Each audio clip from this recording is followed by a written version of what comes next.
Hey, welcome to the podcast where lashes, life, and good vibes collide. Whether you're here for insider tips, beauty biz advice, or just need some feel-good energy, you've come to the right place. We're spilling tea, diving into all things lashes, vibing out with music and TV, and of course, growing closer to God in our prayer corner. So hit that follow button, grab your drink, and let's lash it out, bestie. This is Hey Lash Hey, the show you didn't know you needed. Here's your host, T. Welcome back to Hey Lash Hey. It's me, T the Esthie, and your Lash bestie. Today is a special one because it's my birthday and I have a special guest, my fiancé and my partner in crime, and I would say my biggest support system. Antonio is in the building. Hello. How's everybody doing? I'm Antonio. They're the biggest cheerleader, like she had said. Try to be a good support system, and her fiance joining her on the podcast today. And Thank you for coming in and talking with me today because it's not a I problem. know this has been a crazy journey with me trying to do a whole bunch of things at once. And, I love doing stuff with you because you're my boo. Yeah, it's been fun. It's been a learning experience for me too. Kind of sitting by, watching everything develop, the ups and the downs and the twists and turns. But you've learned a lot, you're growing a lot, and excited to be a part of it. I'm excited for you to be a part of it too. So before we get started, I know I introduced you as Antonio, but while we were at LashCon and while coming up with my names for my businesses and the podcast and everything, you always jokingly talk about like if you were in the lash industry, what your name would be. Do you want to share that with everyone, or is that like top secret? You don't want nobody to steal it? No, I can share it with everybody, but it's not if I'm going to be in the lash industry, I'm coming. I'm going to be in the lash industry, and my name will be Lash Man Standing. Okay, So I that's like probably it. what it's going to be when I get there. I'll be the Lash Man Standing. Okay. So I, at I least that's feel the it. plan. You got to have the mindset, right? Right. I feel like every time I use you as like my, what would you call it? Like my idea box, I guess, or my brainstorming partner, you always come up with some pretty good names. Like the other one was like what, the Lash Resort or something. Yeah. And I thought that one was So that pretty was already catchy. a thing in a few different places, though, wasn't it? Right. Yeah. Yeah. We were on a call with Paul and Tusney from Lashcast. They have the clubhouse, and I was in a meeting, and I think we brought that up to Paul, and he like looked it up and said there was one in like Florida or Yep. something. It's so hard to come up with the Lash name because it's like a lot of the generic ones are already taken. And then when you think, like, you sit down, you brainstorm all of these like Lash names, and then you look up and you look into it and it already exists. So then you got to go back to the drawing board. Yeah, but that's part of the fun of it too. Just getting creative and trying to find something that fits your aesthetic and your capabilities, but also want to sound good too. So it's fun. Yeah, that's stressful. I enjoy it. Okay, so today's episode, we kind of talked about it, and I like, with this being the third episode, I feel like with it being February and everything, I wanted to go with like more of a theme. So because you're my fiance and Valentine's Day and my birthday, and I'm all about bonding, I felt like bonding would be the perfect theme for this episode. So it's all about bonding. We're going to talk about three big ones and maybe some couple others sprinkled around in there, but bonding in our relationship, bonding for like perfect lash bonds and everything. And then a James Bond. Yeah, I would use the music, but it's copyrighted. So, I've been stressing You out can do about that. you Dun, can do that. dun, I think dun, dun, dun, dun. Is that James Bond? that might be Mission Impossible. Oh, dang. I'm It might Bond. be. James Bond. Yeah, that's good enough. Okay. All right. So then the other one, of course, because we're all about God here, we're going to talk about bonding with God and the importance of that. So let's grab your drink, get comfortable, and let's dive in. It's tea time. Since we've last talked, not Not a lot's changed. So I decided, because we're talking about bonds, we're gonna maybe share our love story. How you feel about that? Yeah, Okay. I'm with it. Okay, don't eat candy right now. It's gonna make you sound But weird. I just spit it out. You Yeah, couldn't tell the difference anyway. Y'all tell me if y'all heard him slopping on that gum or whatever he was just eating. Okay, so anyway, so let's take them back to like when we first met. I know both of our stories are a little bit different. So do you want to go first on like how we met? You don't have to like go into detail, share whatever you want to Okay. share. I'm not gonna go into super duper detail, but we met online and everything kind of fell in place as far as what we were doing for that weekend. So we decided to meet up and kind of went from there. I don't want to go into too much detail because I don't know how much you want to share with everybody or how much I even feel like sharing with everybody. But so now, met her Okay. online. She's very pretty and interesting, quirky, and interested to actually meet her in person, and looked exactly like she did online. So that was a good sign. Not a catfish. Sometimes you get catfished online, and I was a little nervous, but that's not how it went. We've just kind of been stuck at the hip since Okay. about 8 years, I think. 8, 9 years, something You like that. think? Yeah, it's been about 8 years now. Definitely one thing that I remember from like us first meeting in person, I feel like my personal experience, we were like an instant connection. Like we bonded so well, like the times that we talked before we met, and then when I was able to like see you for the first time and hang out with you, I felt like it was like instant for me. And I know that you didn't feel, it took you a little second to grow into it because you weren't really like, you were looking for fun because we actually met on your birthday. And I was just like, Yeah. oh my gosh, this is my man, my man, my man. And you were like, yeah, I'm just here to have fun. And I'm like, no, you're mine. So I feel like Yeah. our bond was pretty cool. Yeah, that kind of us talking as much as we did before actually meeting and then meeting helped tie it all together. And I was a little like standoffish a little bit, but that's because I could see what direction everything was going in before I went there. And didn't know if I was in a space to even go that route, but we did, and here we are. Yeah. I feel like it all worked out for the good. And what do you feel like your first impression was like when we hung out for the first time? High energy and a kind of not spontaneous planner, but very like, okay, we're gonna go do this, do do do do. Now we're gonna do this, do do do do.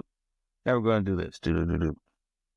Not an instantaneous. Oh, we're gonna do this. We plan it, but it's not a lot of planning that goes into it. It's like this is what we're doing, and that's what. Yeah, we're kind of like going with the flow. So it was a really, really fun date. So with you being my fiance, and we've been engaged forever, I feel like but it's been about 3 years. You were there when I first decided to start my business, Fly Beauty. And when we first met, I worked in like call centers and I worked in a nursing home. And I just threw this thing out there like, I'm just going to do lashes. How was that perspective for you and being that supportive role in growing my business and being on the other end of it? Well, after knowing your personality and some of your traits and things that you like to do, I kind of figured if you got into lashing, one, you can sit and focus on it. You can be meticulous and take your time or change something from looking ordinary to fantastic without having to go 1,000 different places to make it happen. And it's a creation of your own. So putting all that together for you is probably like everything you wanted it to be. And also you being you as determined as you are to do something if you want to get it done. I'm like, okay, if you say you want to do it, it's probably not too much I can say to sway you anyway. So I might as well just ride with it and watch it blow up like it did. And here we are. It's been great. It's been fun. I've learned a lot. I can determine what a wispy set is versus a cat eye and look at different mappings and curl patterns and all that fun stuff. So I'm even learning too. which has kind of inspired me to get into lashing as well at some point. So Nice. it's been nice. It's been fun. From my perspective, I feel like with you being a supportive role in like helping me stay grounded when I'm like stressed out, and like you're always like my bouncing board for ideas. We could be sitting there doing God knows what, and then I'm like, hey, I've been thinking about, it's just super random. I've been thinking about this for my business. What do you think? And sometimes it's so far left when you would think I would be thinking about other things. And I feel like you're always super supportive and helpful in that. And no, I'd be like on you heavy, like get in the lash industry, because we're starting to see like this trend in the last couple of years of like partners and like couples joining together to build such a big empire in the lash industry. And I kind of want that to be us, but you also have your own things that you like to do. And it's so easy for me to try to rope you into my world. So I feel like you do a good job at like having the boundaries to be like, no, T, that's something I'm not interested in. So, or Well, this just is, I think I mean, that's a good idea. I'm slowly getting my feet in the water and getting there. Eventually, I'll be a part of it, but maybe not in the same aspect that you are. Maybe in a different area of it, but definitely I want to get in there. I'm just in sales right now. Yeah, it's doing okay. I like it. Hey, well, Go ahead. go ahead. No, you go ahead. Like we've always both been very customer focused, customer service centered people in any of our occupations. So I think with you moving into the lash industry is just a combination of everything that you learned before and just turning it into something for you specifically to build and grow and develop into what it is now. Yeah, and it's definitely for all of us, like the family and everything. Like if this could be like the building blocks to creating generational wealth and different things like that, that'd be awesome. But I think it's really cool. It's kind of like a mom and pop shop, but for lashes. So I appreciate you for your support. Okay. So what's been, you feel like the most challenging thing with being with somebody that's an entrepreneur and business owner like me? It's just keeping you focused and, you know, reminding you when the lows get low, that it always bounce back into something else. You're pretty resilient and your work speaks for itself. So even in those instances where you're not lasting or not, making money from it or any of it, it'll always flip to the other side.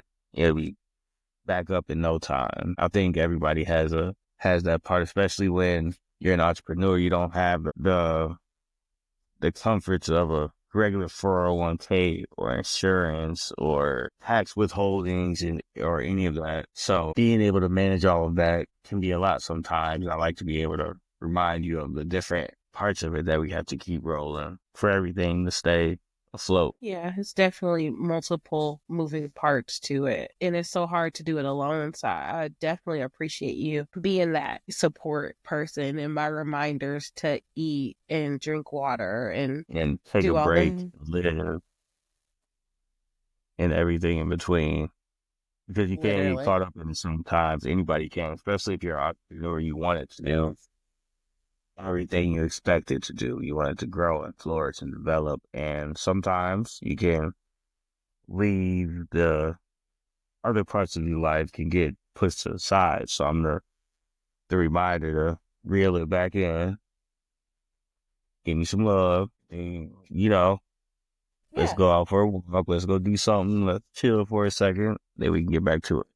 So what do you have like any funny stories that you feel like you have as a lash husband, lash fiance? I've been a test subject a few times for different techniques and different little things. The other day, she wanted to practice fans, so I think I'd fallen asleep and woke up to fans on my arm, attached to my arm hair. Yeah, I had to practice the new Yeah. wrapping technique that I learned, and I was like, I need some actual little hair. So you were laying there just peacefully sleeping, and I was just like, I'm gonna use, he has plenty of hairs on his arm, so let me just use his arm hairs. Yeah, for little stuff like that. I enjoy being a guinea pig sometimes, just to be a part of everything, because really, it's like she was saying, it's a family focused thing. So we try to everybody's incorporated a little bit in one way or another. I help out wherever I can. Yeah, I think it's interesting when the kids, like when I bring stuff home and they show interest in it, like when I brought the wax pots home and I wanted to try out PLA's wax kit. The kids were so interested. They're like, what is that you're melting? Why are you putting it on your arm? And having to explain to them what wax does and how hairs grow. They're so interested in this. So I think that's pretty cool. I think it's funny that you definitely let me wax you and stuff. Even though like I hate waxing, it's so painful. But at the same time, it's so beneficial. So you always got to have somebody to practice on. And the last wax that we used actually still have a nice patch of no hair, and this is maybe 3 months ago. So it's PLA wax. I highly recommend it. I think it was a hard wax. Yeah. Yeah. Come We did through a with really the good promo. job. Yep. All right. So that's a little bit about our love life. I feel like they know enough for now. We'll go into more detail and stuff, I guess, next time you come on. But that's all the business tea and everything. So You've got mail. Lash mail. let's go have some fun with getting into our You've Got Mail time. Doo-doo-dum-dum-dum-dum. I just made that little sound. I don't know what that's supposed to be, but Yeah, we'll work it out. Okay. Try not to move around too much because you can hear like the clinkies. I'm not moving. I'm just sitting here.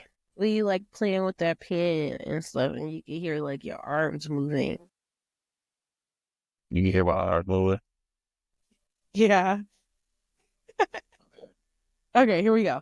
All right. So it's mail time, and during mail time, I usually will read a either a question from a beginner lash artist, and so today we are going to talk about how to transition experience from different jobs that you've had into transitioning into the lash world. So for me, for example, I've worked in call centers for years, customer service, and I feel like I know how to handle my clients and customer service pretty well, along with winning an award this year, last year, 2024, Best Customer Service for Solo Salon. So for new lash techs coming into the industry, how do you feel like can you give them advice on how to transition your previous work experience into building like bonds and connections with clients or customers? Because from your bartending experience that you definitely talked about a lot of the different customers that you had coming in and the connections that you built with them and the bonds that you made with them. So what was that world like for you? It was interesting. So I would suggest anybody coming to move into lashing or any customer service focused space who hasn't been in customer service before, if you can relate it back to just kind of relationship building in school or just outside of school and just life in general, you just have to kind of know how to speak with people in a space that makes sense to whatever you have going on, be relatable, be open to feedback, both positive and negative. You have to be ready to ask open-ended questions and kind of anticipate what the next question will be, or, ready to keep the conversation flowing in order to build the relationships with the clients or customers, because nobody wants to work with somebody who's a stick in the mud. You have to be able to talk and articulate and answer questions and be responsive and, keep your customer engaged. It's always been fun learning what a customer's interests are, what makes them want to talk, what keeps them coming back, what will make them go away, what their limits are, the likes and dislikes. And it's just something that with over time, you can develop and, turn it into something completely different. It's always been fun for me. I've talked to a lot of different people. I've learned a lot. I've forgotten a lot. done a lot. It's a good industry to be in, customer service in general. And with lashing, it's such a personal one-on-one thing. Building the bonds with those customers are essential to your business growing and developing into what you want it to be.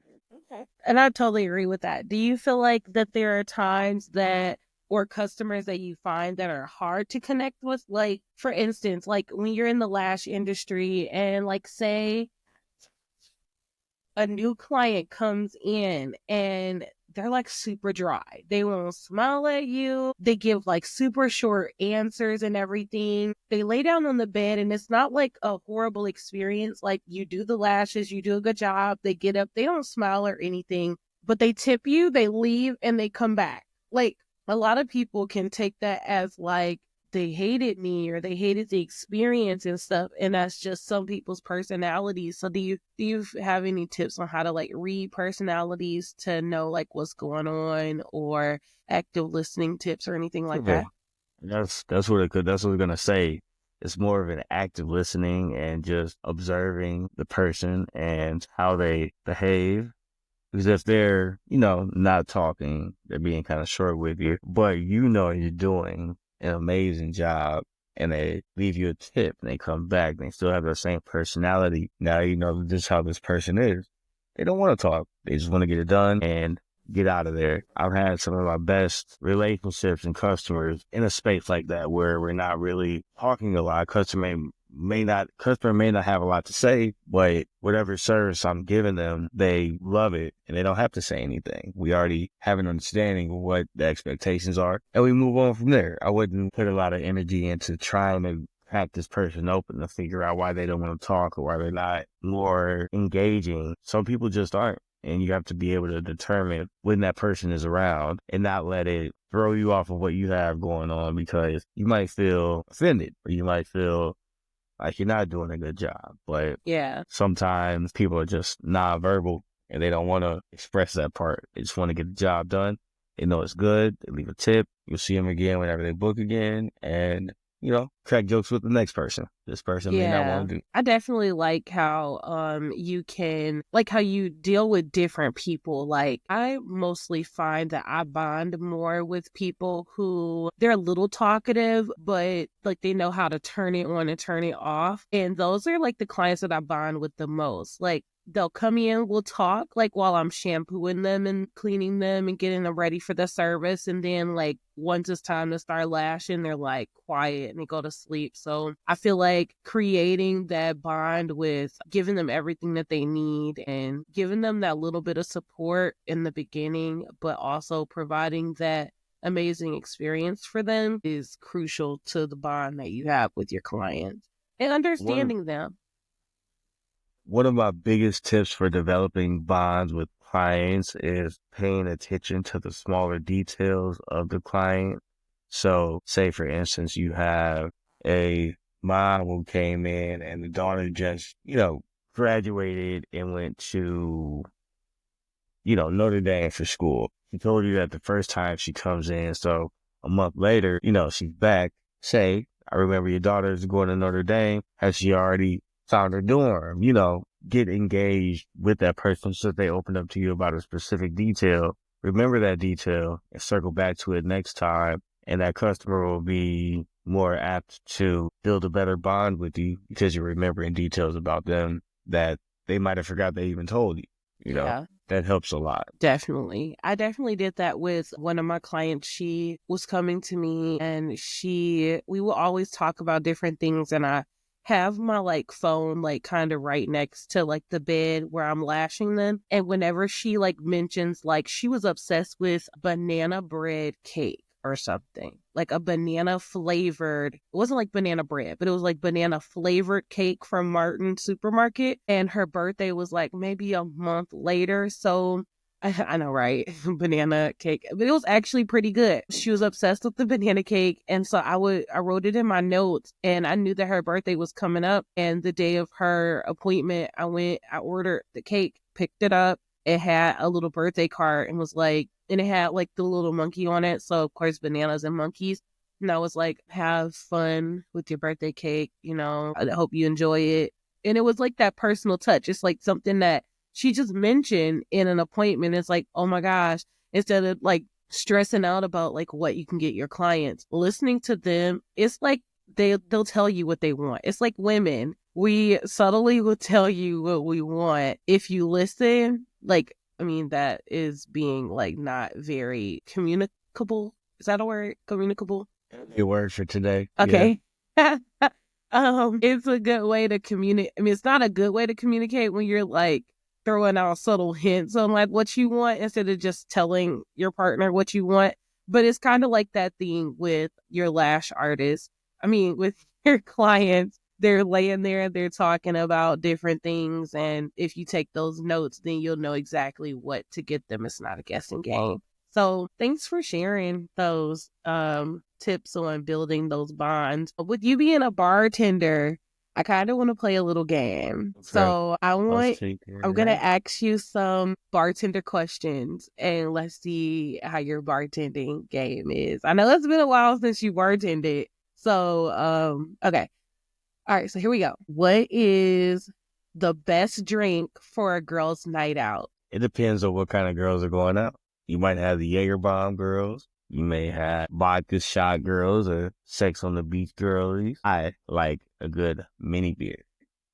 Oh, mini beers are gross. Oh my God. Okay, quick story. So it was when we first met, but like in our earlier days of dating, I would come after work to the bar where you were working and you would like always feed me and like just make shots and make drinks for me. And I wasn't really a drinker, so I didn't really try a lot of things before we met.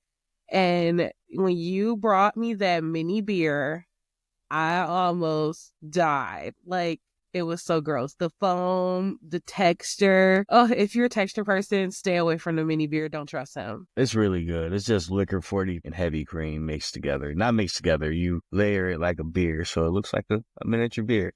It's really tasty. You just have to be in the right crowd for it. Yeah. And I think even back then, you didn't have a big palate for the different types and flavors of alcohol and stuff. So I 100% agree. It's cute so let's say the mini beer is cute for girls who want that aesthetic of like a cute Instagram moment, or you want to take a cute picture of a cute drink. It's like, oh, look at this little mini beer. It's like a little mini chihuahua, but the chihuahua will bite you. It's gross. Okay, let's move on to the next one. What is the worst order a bartender hates to make? The worst drink order a bartender hates to make. Probably maybe a dirty martini, because those all come down to the kind of person that's ordering it. Some people expect vermouth in their martini or this amount of olive juice or that amount of olive juice to get it dirty. And the ratios have to be just right, and you have to know what the person's expectations are, because it's really easy to mess up. So I never enjoyed making dirty martinis. Yeah, that Everything sounds else is stressful. fine, though. It's kind of Yeah. like you have to like match their personality to the drink and kind of listen to what they're saying to like put Yeah. them in a profile kind of. But it's really only like 3 ingredients. There's not a lot of ingredients to it. You just have to balance them all out properly for it to make sense. Okay. What's your wildest bar experience you've ever had? Learning how to set shots on fire, that was fun. Or, letting customers try it without burning their faces off. That was always fun. But As a business owner, I could not imagine passing a glass of fire to a customer and being like, here, drink this. Customers can't be trusted 90% of the time. Yeah, especially with alcohol, and it's on fire, and it's my first time doing it. So everybody's just hoping it goes right. Because if it doesn't, it's bad for everybody. But I've never hurt anybody before, though. That is good. Thank God. So what's your favorite drink to sip on when you're just chilling, when it's just us relaxing, maybe trying to get in the moody duty? My favorite drink ever is an amaretto stone. Okay. And that is basically an amaretto sour, but we're using orange juice in it, as well as a little of the amaretto, preferably Di Serrano, and just a little cherry juice. It's a very well crafted cocktail when it's made right. Okay, give us a visual taste tester. What does that taste like? Just give us a quick description. Is it sweet, sour? What we thinking? It's got a nice citrusy palate because it's, orange is pretty overpowering, but the amaretto balances out. It gives it a good cherry tartness at the end of it with the sweetness of cherries too. It's just a really good blend between cherries and oranges. I really like. And yeah, Sounds good. if too many of them, you may get sick because it can be sweet after a while, but it's really good to just sip on it and relax. Okay. Is You it gotta one of those catch ones it, that'll right. catch up with you? Like you look up and you're like, I'm having so much fun. And then the next minute you're dancing on the. No, because the Di Serono is the only alcohol in it. It's a low alcohol content, so it's really good to just sip and relax without worrying about getting up and dancing around and stuff. So you probably get sick from having too many of them from the sugar content rather than get drunk and pass out somewhere. That's good to know. So have that at LashCon. Don't have straight shots, I guess. Yeah, try an amaretto stuff. It's really good. Nice. I used to like a good pina colada, but they're a little too coconutty sometimes. Like, I Yeah. guess it just depends on who's making it, but a good Jack and Coke. Hennessy is my drink. I love Hennessy. It gets me going, as you know. Yeah, So, I know. I'm aware. now you know who to call for your next cocktail night or your girls' night out, or if you want drink recommendations, you can text me. Don't text my man. Mm-hmm. Lash Talk, Lash Talk. Lash Talk about it. All right, now let's talk about the perfect lash bond. And this is more of my field, so I would love to get like a little bit of your perspective, but obviously you probably don't know exactly what you're talking about, so I can jump in and help you if you get like lost in the sauce. Okay? I never get lost in the sauce. Okay, you saucy guy. Okay, so just like relationships, we know a lot about that. The right bond makes all the difference when it comes to lashes. So I just want to break down a couple of bonds that you really want to focus on. So we already talked about bonding with a customer and you've got mail. The first bond that you want to consider when lashing is going to be your humidity and temperature. Let me interject real quick. Let me say something. Okay. Let me say something. Yeah. So I don't know a lot about bonds in this aspect of bonds, but I can make an analogy. Any bonds that we're doing when it comes to doing lashes, we can relate them to our bonds in real life. One thing that they have in common, we have to take time to nurture and develop those bonds, or they will fall apart. And your retention will be horrible in the lash world and in real life. And that's all I'm going to say for this part.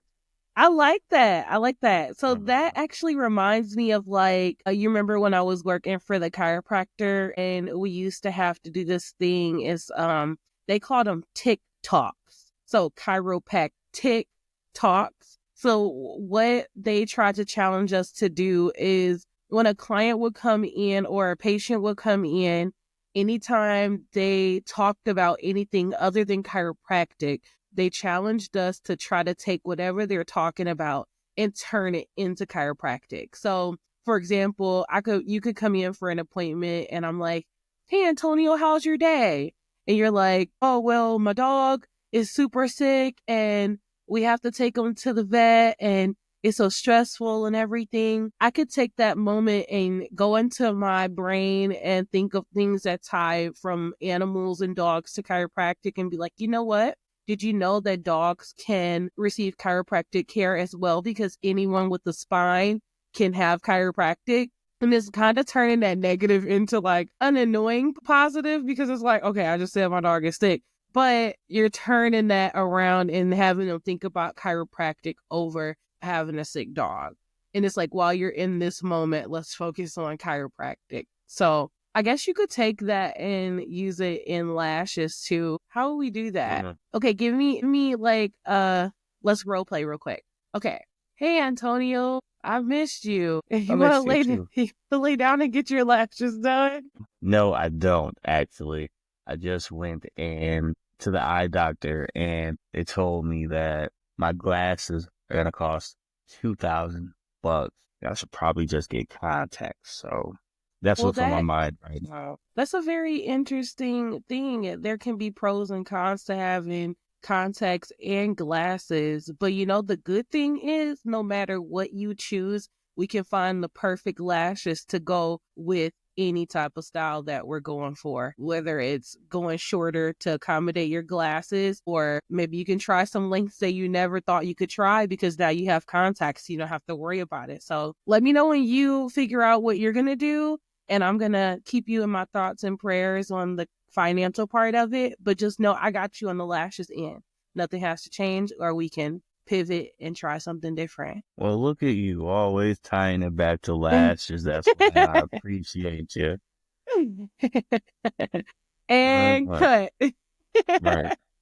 Yeah, so that's how you can kind of tie that back into so when people start to go on a tangent, remember you can use that time to bond with them and be like, let's talk about lashes and let's bond that way, because that's how you know me. You know me as your lash person.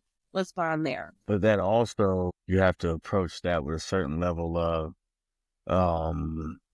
Sympathy. foresight and empathy, because you don't want to sound like you're doubling back something that they genuinely are having an issue with, and you focusing it back on you and your business, because it might be a real problem for a person. You have to know how to determine which scenario to boomerang it back to what you want it to be, or does the person just need to talk about their problem?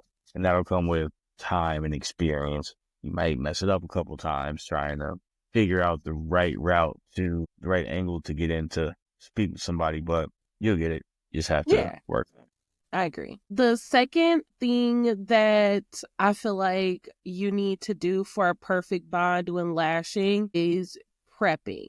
Proper prepping is going to be key. And I know you hear this over and over and over, but I'm going to tell you again, there will be no lasting bond without a clean base. You have to make sure that you are really cleaning the lashes, because you got to think about it. If you are putting super glue or paint onto a dirty wall, what is that paint going to do? It's just going to peel off, right? You want to have a clean base, so your fan attaching to the natural lash, creating that perfect bond is going to be best when the lashes are clean. So always offering shampoo bath, whether you charge or whether it's for free, whether you do it for them or you make them do it themselves.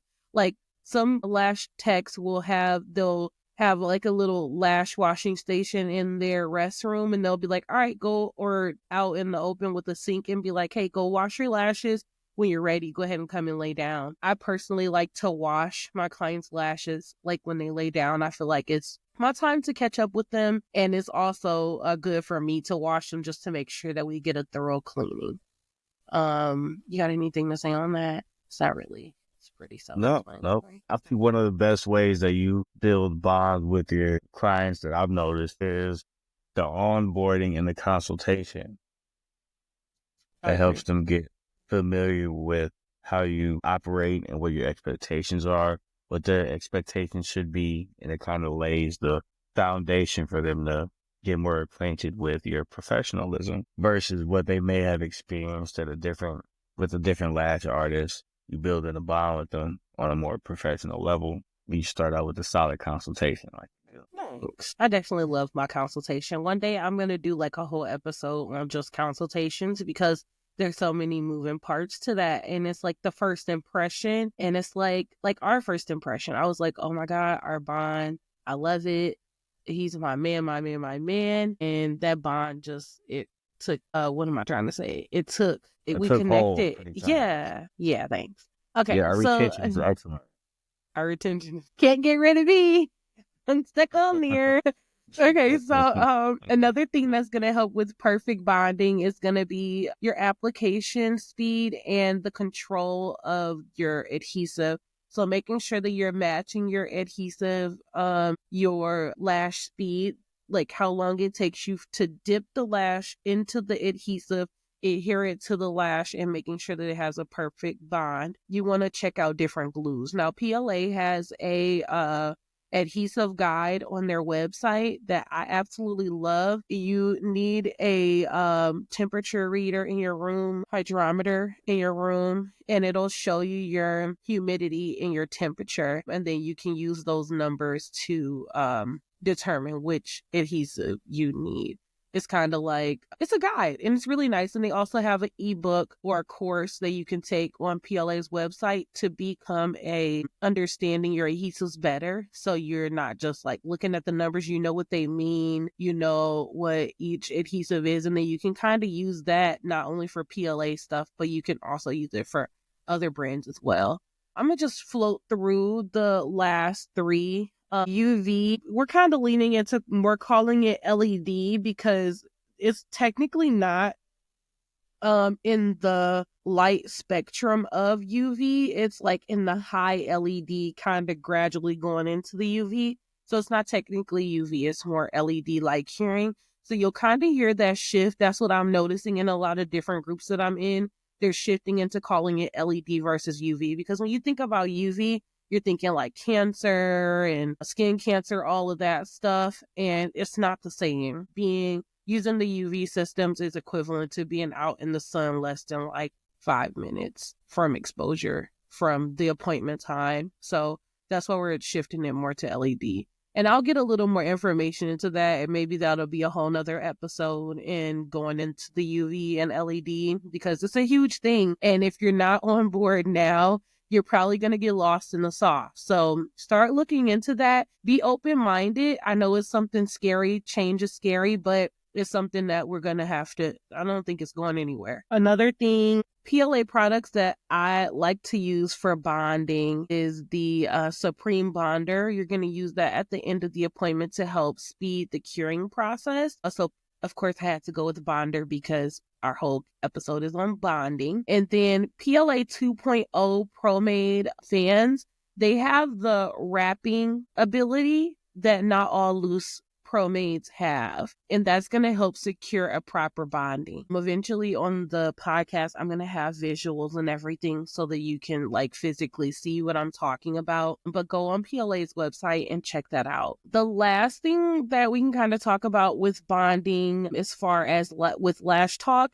is going to be bonding with a company. I personally tried a couple of different companies, and the company that I bonded most with is PLA. And we have a pretty much long-standing history now where they know I support them. They know I'm ride or die for their products. I've tried basically everything that they've offered, from the nail side to the wax side to the facial side, lash lifts, laminations, all of that. And I love PLA. And I feel like everything that the company stands for helped me build that big bond. What do you have to say about that and PLA and the bonding and everything? No, I've definitely watched you develop your relationship with PLA over the years. And that bond has grown not only from you being supportive of them, but them also being supportive of you, but also having that two-way communication where if you see a practice or, maybe a product that they have and it's not working out like you expect it to work out, or it's being promoted wrong or used wrong by somebody you see online, or you have any questions or concerns, you can reach out to them and, they're actively willing to consider what you're saying and make changes where changes need to be made and address those problems, and it develops a deeper bond between you and your provider. It's been nice watching it develop from how it started to what it is now. I'm always amazed at how entwined you guys are with each other, and it keeps getting more and more to that. It's pretty cool watching it grow. So I think one of the things that kind of attracted me to PLA when I first started out was like there was like maybe 2 times that my orders were like not what I expected them to be, and their customer service was amazing. Like, yeah, it's like it kind of ties back to what we were saying earlier about building those customer service bonds. That was a bond that we built we built by them having that amazing customer service. And like, they're just like, it's kind of like who is that says the customer's always right? Is that Burger King? Have That's it just your a way fact. or something? Have it your way is Burger King's slogan, but the customer's always right. It's been a saying in customer service forever, and that's not always true. Yeah. Yeah, I It's think not PLA always is true. where, yeah. Yeah, but they go above and beyond. And I feel like if you're looking for a place that has that good customer service element, and you're looking, that's something that's important to you, is the customer service and the reactive part of it coming from a company. PLA is one of those brands you kind of want to connect with, because they are going to always come through with I haven't heard any like bad things about their customer service. So if you've experienced anything, just let me know. Maybe I can help you. But yeah. Okay, let's move on. And I got a couple of lash knowledge quiz questions for you to see how Okay. much you've been paying attention to life in the lash world. Okay. Okay. All right, question number 1. What is the most important thing to check for before finishing a lash set? Make sure you did both eyes, not just one eye. I think that's a good one. That's important, right? It is very important, man. Okay. Kind of need 2 eyes. Okay. Okay, what does it mean when a client needs a fill? When a client needs a fill, that means they need part of their lash package enhanced. If I say they're set, they need to get it filled in where they have any blank spots. Put it back to normal, but it can't be more than half, because then you just got to get a whole new set. Okay, come through, last man standing. Okay, another question. If a client wants an extremely natural look, what would you do? What set would you offer her? Classic or volume? Well, a natural look would probably be classic. Volume is more pop to it. Give you the club look a little bit, or, more noticeable, where classic is just enhanced and just a little lashes you already have. I like that. I like that answer. Good answer. I feel like we on Family Feud. Good answer. Good. Thank you. Okay, last question. What's one thing clients should never do after getting a fresh set of lashes? Don't pluck your lashes. Good. You don't wash them the first day. That is actually a myth. So depending on what products that you use, and that's a good one. I knew you were gonna say that. It's kind of like a trick question. The first part was right. You don't want to pick your lashes. A lot of times when you're getting lashes for the first time, you tend to pick them and they're a little more heavy and all of that. But not getting your lashes, but if you're using LED UV curing systems, or you're using a Supreme bonder, most of the time the lashes, well, with UV, they're already cured. So you can get them wet right after you leave. 90% of lash artists are trained to think that you can't wash your lashes. But with the Supreme bonder and the different products that are out now, the lashes are cured enough to where you can actually lash the client. I mean, you can actually wash the client's lashes. Like, you just finished them, you dried them up, you can wash them before they leave. And that actually helps with irritation for clients who have irritation. Like, because when cyanoacrylate dries, it releases little mini plastic particles in the air, and that can land on the skin. And lashes are a natural allergen or irritant. So it's going to land on the lids, and then it can irritate it. So when you wash the lids and wash the eyes, it's going to help with that. So good job there. Look at you. I'm going to add the round of applause noise in there so we can celebrate you there. So that wasn't bad. I'm going to make a lash tech out of you yet. Okay. Buzz and Beats. Okay, babe. Now let's talk about what's keeping us entertained lately. As you know, I am a professional binge watcher. Antonio likes to recommend shows for me to watch, and 90% of the time I fight you and I'll ignore you for as long as I can to not watch the show. I'm not a binge watcher at all. Yeah, I know you'll be 100%, about 90% right that I'm going to become addicted to the show. So I try to hold off on it. But you told me while I was scrolling on Netflix that I had to watch Lost, and now it has 6 seasons, so it abided by my rules that you guys know about. And now I'm forced to become in love with it because it's actually a pretty good show. I feel like I picked Lost because I watch a couple of different things, but I picked Lost today because I feel like with them being on the airplane and in the plane crash and them being trapped on the island, it kind of forced them to create bonds with each other and start to get to know each other, even though they're like totally different, have different personalities and everything. When you're on an island and you're stranded, you're going to have to connect with everybody. So it's good to see the good, the bad, and the ugly with that. That's definitely on my playlist. You definitely should watch it. It starts off kind of slow, so you got to let it build up and get to know the characters to get sucked in, but it's definitely one that's worth watching. What is something that you've been watching lately? Oh, see, I started watching a couple weird anime Sakamoto Days. That is a old assassin who is now a family man who is bonding with his children, but his old assassin ways keep coming back to haunt him. So he has bonds in that old profession that are carried over into his new life, and he can't shake it. He's trying to maneuver through that. My favorite show of all time is Seinfeld, though. Those guys have an excellent bond. There's 4 of them, best friends, and they have been bonded mostly because they all hang out in one spot all the time. Okay, nice. What's it when it comes to that? Nice.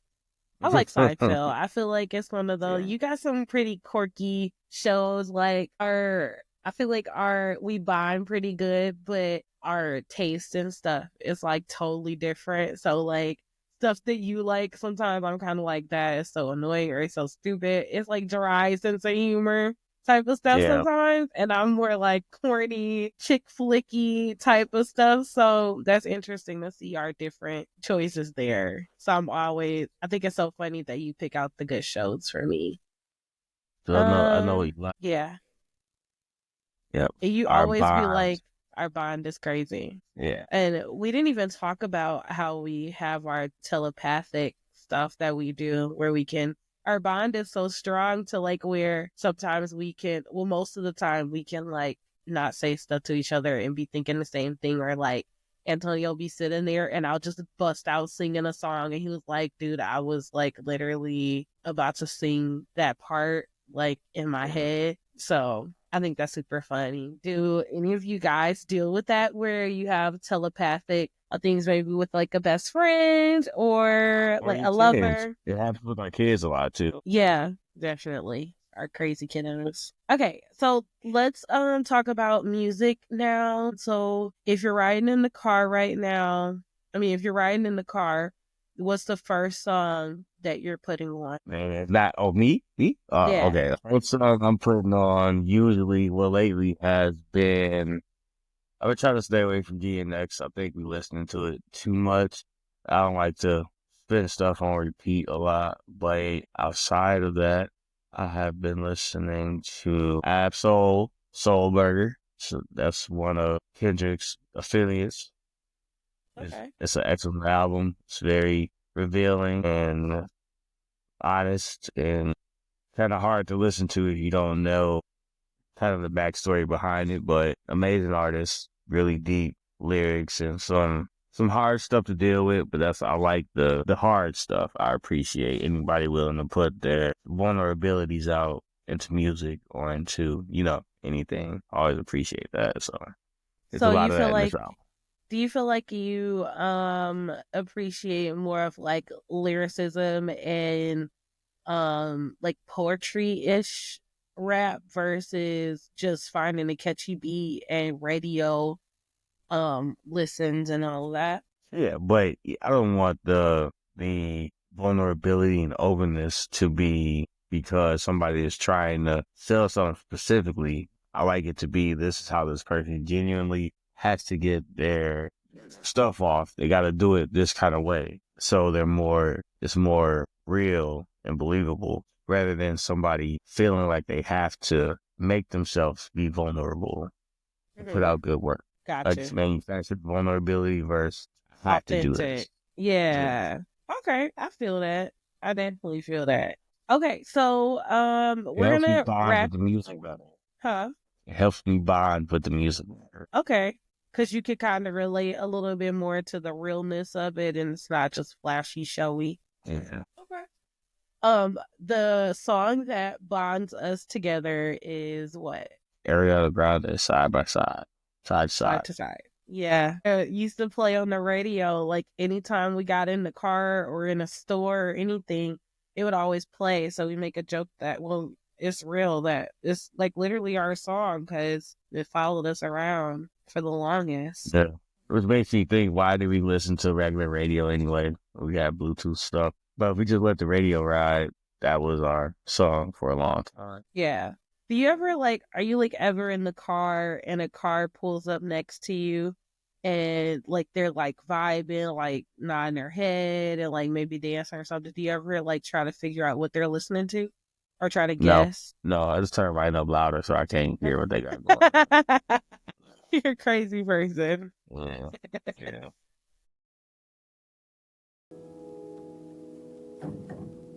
The Prayer Corner, where faith and lashes meet. Okay, well, let's wrap things up with our prayer corner. Because there is one bond that never breaks, and it's with God. We always have to put Him at the forefront of everything that we're doing. So, the scripture for today that we're gonna do in prayer corner is gonna be John 15:5, and it says, "I am the vine. You are the branches. If you remain in me and I in you, you will bear much fruit. Apart from me, you can do nothing." Again, that's John 15:5. And the reflection on that is, I want to break this down just a little bit. So when I first read this, I visualized a vineyard. And I'm I like to make stuff visual. I guess I'm a visual learner. So I visualized the vine. And you got to think about the job that a vine does. It provides the nourishment that you need. It provides growth and it helps bear the fruit. And you got to think of God as the vine and you as the branch. If you have God in your life, you're going to always have that nourishment and that growth and the fruit bearingness. As soon as you cut that branch off of the vine, it's going to wither away and it's going to dry up and the fruit's going to dry up. So think of your business as the fruit, and you're growing these beautiful, what grows on vines? Grapes. You're growing these beautiful, juicy grapes, and all of your clients are coming in, and you just decide, you know what, I'm doing good enough on my own. I'm just going to cut God out of the equation. That's where your fruit's going to start drying up. Your berries aren't going to be as big and juicy as they were.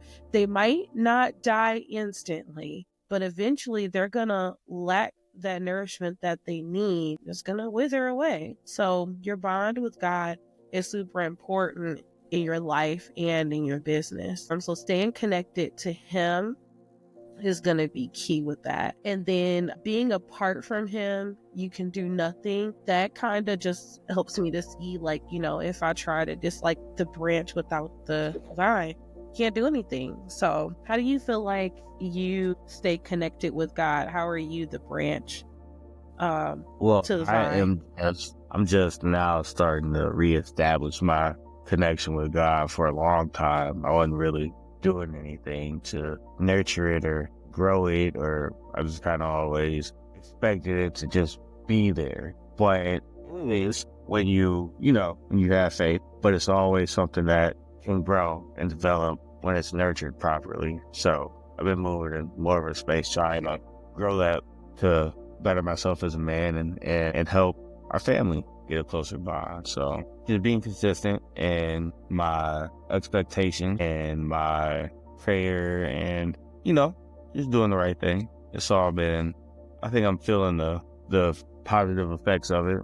It helps set a good tone for the day, and you can start off the day with trying to develop the bond you have with God and, doing your best to keep it alive, keep nurturing it. I definitely feel like we're slowly incorporating God into like our lives, moving like more and more every day. And I feel like with doing that, like doing our morning prayers, even when like we've been doing it, and I feel like the days that we forget, like the kids, it's becoming more of a, what am I trying to say, a part of our schedule, Yeah. and incorporating it into our mornings. And when we don't do it, like Jack was just like, we didn't do our morning prayer, so we stopped what we were doing and we did it. And it's also holding us accountable, helping us form a bond with God, but it's also bonding us as a family with God as well. And I feel like it's important that we incorporate that in with our family for sure.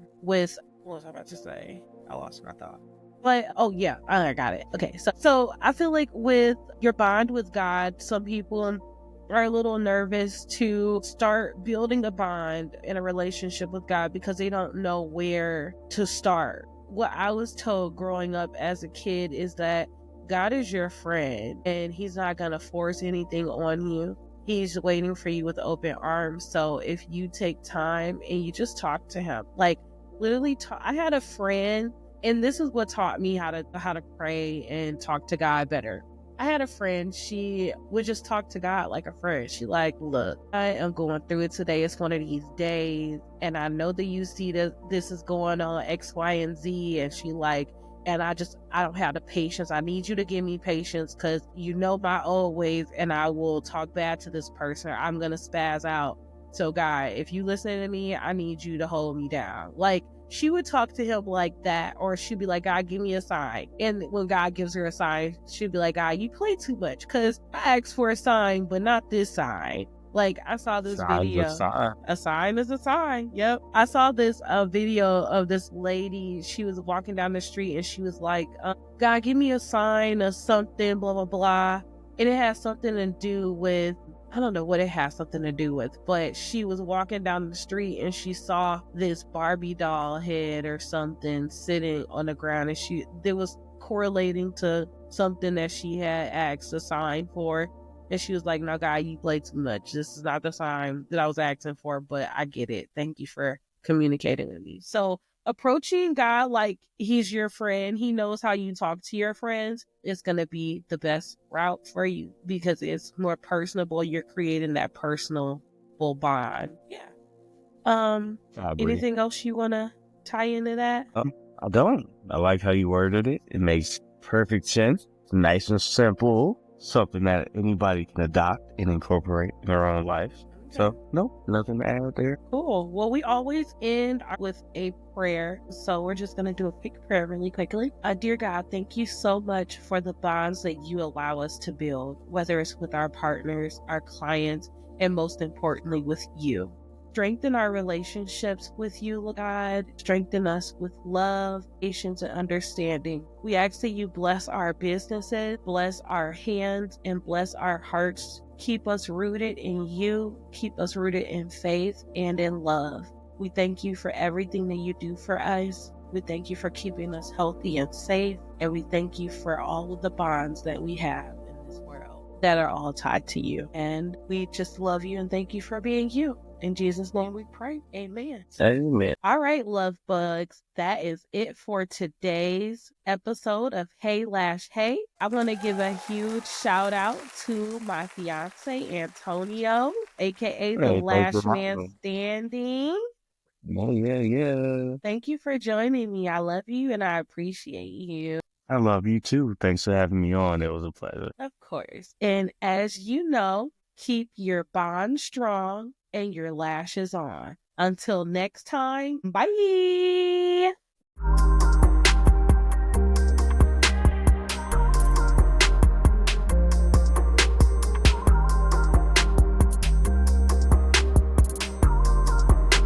Hey, Lash, hey. That's a wrap on this episode of Hey Lash Hey. If you love the vibes, don't keep it to yourself. Share this episode with someone who needs to hear it. Make sure to subscribe and leave a review. It helps more Lash besties find the show. You can listen to Hey Lash Hey on Apple Podcasts, Spotify, or wherever you get your podcasts. Stay connected and join the conversation. Follow T on social media at Hey Lash Hey, podcast on Instagram and YouTube, B.Fly, Beauty BFLIE, Beauty on TikTok. Tag the show and let us know what you're loving. See you next time on Hey Lash Hey.